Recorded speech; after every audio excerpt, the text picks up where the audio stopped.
Hello everyone, তোমরা সবাই কেমন আছো? আশা করি খুব ভালো আছো। আর আমিও খুব ভালো আছি, কারণ অনেক দিন পরে এসেছি আমার বোনের বাড়িতে। আজ ওর বাড়িতে ওর একটা স্পেশাল অনুষ্ঠান আছে। ভিডিওটা দেখে কি তোমরা বুঝতে পারছো কি অনুষ্ঠান? আর আমরা তো আসতে না আসতেই আমাদের টিফিন দিয়ে দিল ঘুগনি মুড়ি। তো ওটা খেতে খেতেই পাশে দেখি ওদের বাড়িতে যে একটা সুন্দর টিয়া পাখি আছে, ওকে ওখানে খাঁচার ভেতরে থাকা অবস্থাতেই স্নান করাচ্ছিল। আর আমার মেয়ে তো আসা মাত্রই খাওয়া দাওয়া বাদ দিয়ে ও ওখানে দাঁড়িয়ে দাঁড়িয়ে টিয়া পাখিটাকে কিভাবে স্নান করাচ্ছিল ও ওটাই দেখছিল। আর ওখানে আমার মেয়ের সঙ্গে আর একটা বিচ্ছুও সাথ দিচ্ছিল। ওটা হচ্ছে আমার ছোট কাকুর ছেলে, খুব দুষ্টু। ওকে হয়তো মাঝে মাঝে আমার ভিডিওতে তোমরা দেখেছো। তারপর আমরা সবাই টিফিন করে আমি একটু চলে গেছিলাম টুকটাক কাজ করতে। কাজ মানে এই স্লাড গুলো কাটছিলাম বসে বসে। প্রথমে এই দিদিভাইটা একা একা কাটছিল, তো আমি বললাম যে না, একটু দিদিভাইটাকে হেল্প করে দিই। তাই আমিও লেগে পড়লাম একটু কাজে। আমি তো স্লাড কাটতে কাটতে এই দিদিভাইটার সঙ্গে অনেক গল্প করে ফেললাম। এই যে মেয়েটাকে দেখছো, এ হলো আমার মেজো কাকুর বড় মেয়ে, মানে যেই বোনের বাড়িতে আমি অনুষ্ঠানে এসেছি সেই বোনের দিদি।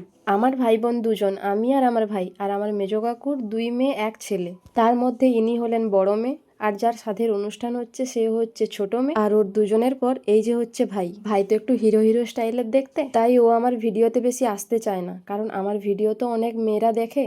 যদি প্রেমে পড়ে যায় তখন এত মেয়েকে ও একসাথে সামলাবে কি করে? না না, এমনি ইয়ার্কি করলাম তোমাদের সঙ্গে। আসলে কেউ যদি আমার ভিডিওতে কখনো আসতে না চায় তাকে আমি কখনো জোর করি না, কারণ ওটা তাদের ব্যক্তিগত ব্যাপার। আর কেউ যদি বলে যে আমাকে ভিডিওতে দেখাতে পারিস, তখন তাকে আমি দেখাই। আমার নিজের ভাইও কিন্তু বেশি ভিডিওতে আসতে পছন্দ করে না, তাই আমিও কিন্তু ওদের কখনো জোর করি না। এখানে তো দিদিভাইটার সঙ্গে কথা বলতে বলতে জানতে পারলাম যে দিদিভাইও নাকি ভিডিও করে, তবে সেটা ইউটিউবে নয়, ফেসবুক আর ইনস্টাগ্রামে। এখানে তো আমি আর ওই দিদিভাইটা মিলে স্লাটের প্লেটগুলো সাজিয়ে নিচ্ছিলাম, যেগুলো আমার বোনকে খেতে দেওয়া হবে। তাই ওগুলোকে তো একটু সুন্দরভাবে সাজাতেই হবে, তাই না? স্লাটের প্লেটটা সাজানোর পর আবার ওই মাছের মাথা হয় না, বড় মাছের মাথা, একটা প্লেটে দিয়ে ওটার চারপাশেও স্লাট দিয়ে সাজিয়ে নিয়েছি। স্লাটের প্লেট তো এখন সাজানো কমপ্লিট। এবার সাজাবো ওই মাছের মাথার যে প্লেটটা, একটা গোটা মাথা থাকবে, ওর চারপাশে স্লাট দিয়ে সাজিয়ে দেবো। আমার সাজানোটা কেমন হলো সেটা কিন্তু কমেন্টে জানিও তোমরা। আমি যে বোনের বাড়িতে এসেছি, বোন তো রীতিমতো প্রায় আমার উপরে রেগেই ছিল, কারণ বোনের বিয়ের পর এই প্রথম আমি এলাম ওদের বাড়িতে। বোন আর বোনের বর